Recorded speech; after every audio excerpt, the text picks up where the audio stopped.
a woman's intuition, a mother's intuition,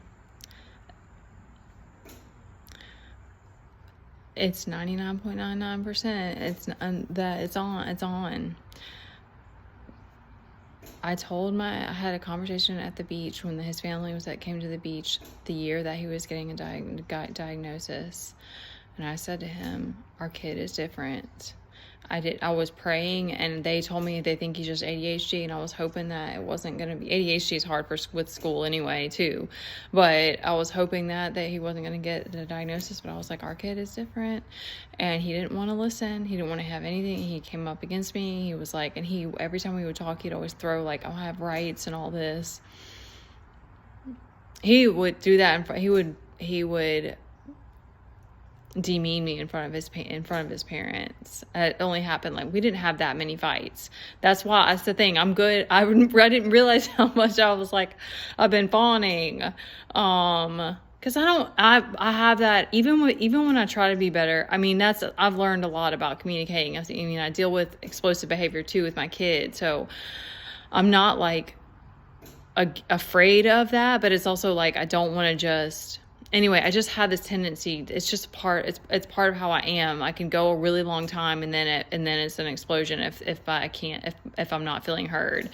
So there's different instances that have happened that I spoke my needs, but I did it through text, or I just didn't. I don't know what it was. It was still from a wounded place or something, and then it came back. It was a backfire for me, and so that's made it harder for me to speak my truth. And I am in a difficult circumstance. It's tricky. I don't just have people to that I can go to, that I can lean on, that I trust. Instead I have people that I don't trust who are financing our house. That's not a good situation to be in.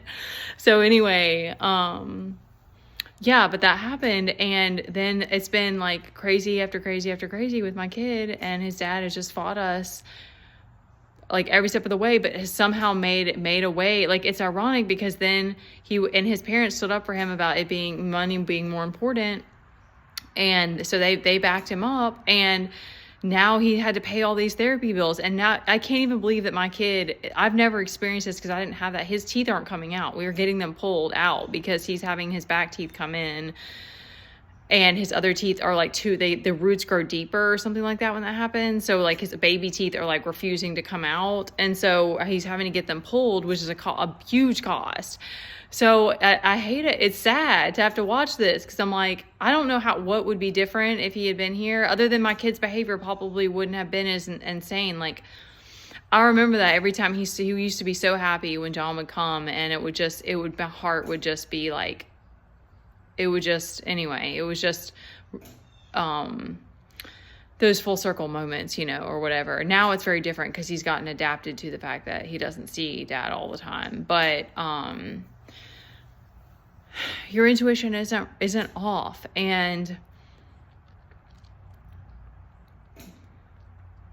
a lot of this has been healing for me. A lot of this has been me wanting to lean on people that the universe was you're going to have to let these people go and learn how to do things on your own, or learn how to whatever, speak my truth in a different way, and not from a wounded place, or not from a aggressive place, or whatever, because I'm dealing with passive aggression and just pushback from the male figures in my life. And I didn't even realize that. I think I'm sure it's father wound healing that I'm still having to do. And it is crazy doing it as a mom. It's definitely wild. I'm not mad at myself. I'm going to have to continue to forgive myself too for seeking outside of me.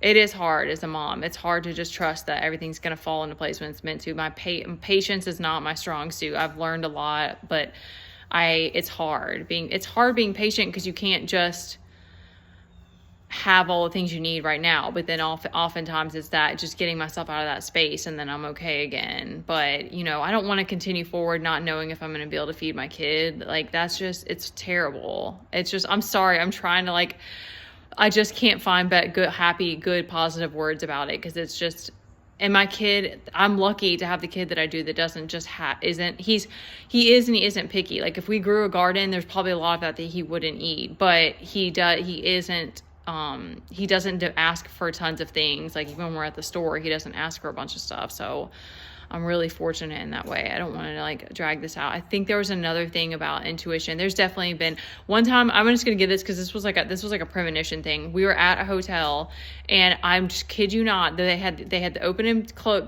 front door open, the back door open but you went in the front side. The back side was when the people that clean, they could come in from the backside.